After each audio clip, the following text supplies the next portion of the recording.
જૂનાગઢમાં મિની મહાકુંભમાં સર્જાયો છે મહાવિવાદ।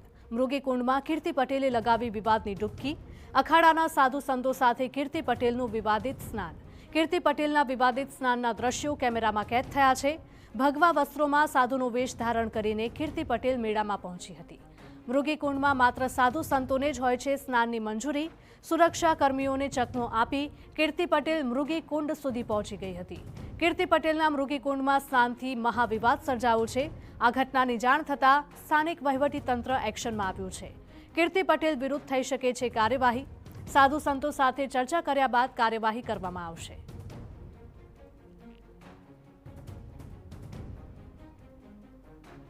કીર્તિ પટેલ એક મીડિયા ઇન્ફ્લુએન્સર છે અને તે મૂળ સુરતની છે। તે અગાઉ ફેશન ડિઝાઇનર તરીકે કામ કરતી હતી, પરંતુ તે સતત વિવાદોમાં રહેવા ટેવાયેલી છે। ગુજરાતમાં જ કીર્તિ પટેલ વિરુદ્ધ 10 જેટલા ગુના નોંધાયેલા છે। વર્ષ 2020માં ઘુવડ સાથેનો વિડીયો પોસ્ટ કરવા બદલ વન વિભાગ દ્વારા તેને દંડ ફટકારવામાં આવ્યો હતો। તો સુરતના બિલ્ડર પાસે 2 કરોડ રૂપિયાની ખંડણી માંગવાના અને હની ટ્રેપમાં ફસાવાના કેસમાં તેની ધરપકડ થઈ હતી। ડિસેમ્બર 2025માં કીર્તિને પાસા હેઠળ જેલમાં ધકેલવામાં આવી હતી। જોકે જાણે કંઈ જ કર્યું ન હોય તેમ તે ધરપકડ બાદ પણ હસતી જોવા મળી હતી। તો જેલમાંથી બહાર નીકળતા જ તેણે ધુરંધર ફિલ્મના ગીત પર રીલ બનાવી હતી અને વિવાદ છેડાયો હતો। સતત વિવાદિત નિવેદનોને લીધે તે ચર્ચામાં રહે છે। ભૂતકાળમાં ફ્લાઇટમાં માસ્ક ન પહેરવા મુદ્દે તેણે એર હોસ્ટેસ સાથે ઝઘડો કરી તેને માર પણ માર્યો હતો।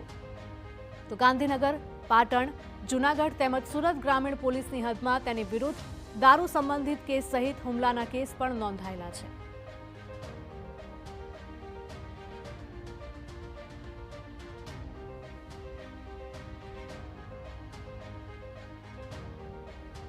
કીર્તિ પટેલની કરતૂતથી સંત સમાજમાં આક્રોશ ફેલાયો છે।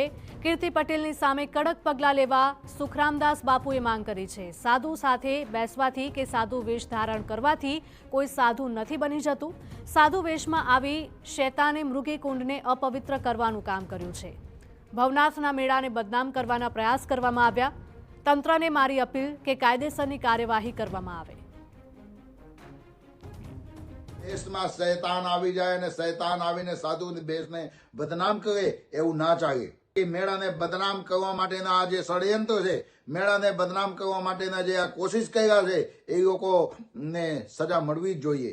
આ જે પવિત્ર મૃગીકુંડ છે, પવિત્ર મૃગીકુંડની અંદર અમુક લોકો એ જે સાંસારિક જીવન ભોગવે છે અને આવીને મૃગીકુંડમાં સાધુ સંતોને સાથે રહીને સ્નાન કરે છે, આ ચલાવી લેવામાં નહીં આવે। જે વરિષ્ઠ સંતો છે, વરિષ્ઠ સંતોની બેઠક બોલાવીને અને આવા લોકોને ઉપર કાર્યવાહી થવી જોઈએ અને કરવી જોઈએ।